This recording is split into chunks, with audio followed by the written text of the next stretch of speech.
अगर आपसे कहा जाए कि भारत से हजारों किलोमीटर दूर एक ऐसी जगह है जहां समय रुक जाता है, इलेक्ट्रॉनिक उपकरण बंद हो जाते हैं और हर साल एक दिन देवी की उपस्थिति अनुभव की जाती है, तो क्या आप विश्वास करेंगे?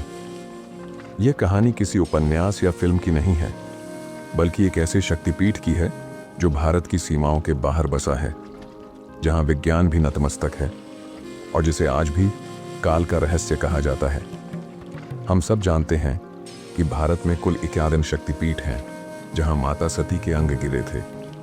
लेकिन कुछ धार्मिक ग्रंथों में एक गुप्त 52वां शक्तिपीठ का जिक्र भी मिलता है। इस शक्तिपीठ का कोई स्पष्ट नाम नहीं, लेकिन उसे काल विराम स्थान कहा गया है और उसकी स्थिति बताई गई है हिमालय से परे, जहां 3 नदियां नहीं मिलती, पर जहां काल एक बार थमा था। 1857 में अंग्रेज खोजकर्ता जॉर्ज विलियम्स ने इस क्षेत्र का पता लगाने का निर्णय लिया। वो तिब्बत और मंगोलिया की सीमा पर पहुंचा, एक ऐसी जगह जहां आज भी इंसानी बस्ती नहीं है। स्थानीय बौद्ध लामा और मंगोल निवासी उसे रोकने लगे।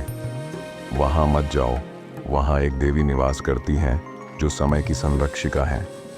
परंतु जॉर्ज ने सुना नहीं। उसने गुफा का दरवाजा खोला और तभी उसका हाथ कांप उठा। उसकी कलाई की घड़ी एकदम बंद हो चुकी थी। गुफा के अंदर जॉर्ज और उसकी टीम ने कुछ असाधारण चीजें देखी। एक चमकता त्रिशूल पत्थर पर खुदे संस्कृत के श्लोक और एक प्राचीन मूर्ति जिसमें मां दुर्गा को 8 भुजाओं में दर्शाया गया था। जैसे ही उन्होंने तस्वीर खींचनी चाही, कैमरे फेल हो गए, कंपास घूमना बंद कर दिया, जीपीएस काम नहीं कर रहा था। पर जॉर्ज ने एक बड़ी गलती की। उसने मूर्ति के पास से एक छोटी चांदी की घंटी उठा ली और तभी गुफा में एक तेज गर्जना हुई। गुफा के भीतर हवा का तेज बहाव हुआ, जबकि बाहर सब शांत था। टीम के 2 सदस्य उसी रात मर गए। उनके शरीर पर कोई चोट नहीं थी, सिर्फ आंखें खुली हुई थीं और चेहरे पर डर का ऐसा भाव जैसा किसी ने मृत्यु को देख लिया हो। तीसरा व्यक्ति, एडवर्ड, पागल हो चुका था। वो बार बार सिर्फ यही बड़बड़ाता। वो देख रही थी, समय को खा रही थी, वो देवी काल को पी जाती है। अंग्रेज सरकार ने यह बात छुपा ली, पर 1935 में एक भारतीय साधु स्वामी वेदानंद ने यह स्थान खोजा। उन्होंने 21 दिन की कठिन तपस्या की और अंत में उन्हें एक स्वप्न आया जिसमें मां दुर्गा ने कहा, यह मेरा वह धाम है जहां काल एक बार हारा था। यहां जिसने भी मेरी मर्यादा तोड़ी वो मिट गया और जिसने समर्पण किया उसे काल से परे का सत्य मिला। 2015 में अमेरिका की एक रिसर्च संस्था ने वहां ड्रोन भेजे, पर जैसे ही ड्रोन गुफा के पास पहुंचे, उनका संपर्क टूट गया। सभी उपकरण बंद हो गए। 2022 में भारत की डीआरडीओ और आईएसआरओ ने मिलकर प्रोजेक्ट टाइम साइलेंस नाम से रिसर्च प्लान किया, लेकिन अचानक सरकार ने प्रोजेक्ट रोक दिया और इसे आध्यात्मिक संपत्ति घोषित कर दिया। माना जाता है कि उन्होंने गुफा में एक और चीज देखी, एक चमकता हुआ मंडल जो हर 12वें साल प्रकट होता है और गायब हो जाता है। इसे काल चक्र कहा गया, जो हर युग में एक बार सक्रिय होता है। 2024 में एक नेपाली ट्रेकर ने गलती से गुफा की झलक वाला वीडियो शूट किया। वो वीडियो रातों रात वायरल हो गया।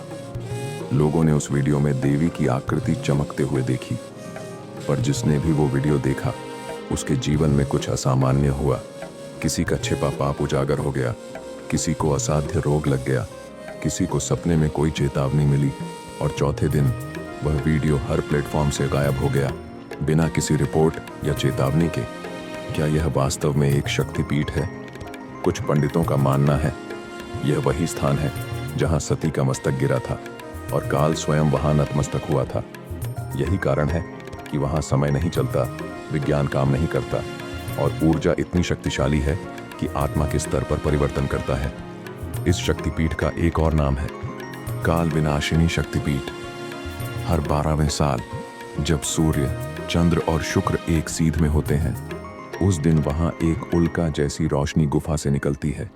उस दिन वहां केवल वे ही पहुंच सकते हैं जो शुद्ध मन से वहां जाने की अनुमति मांगते हैं।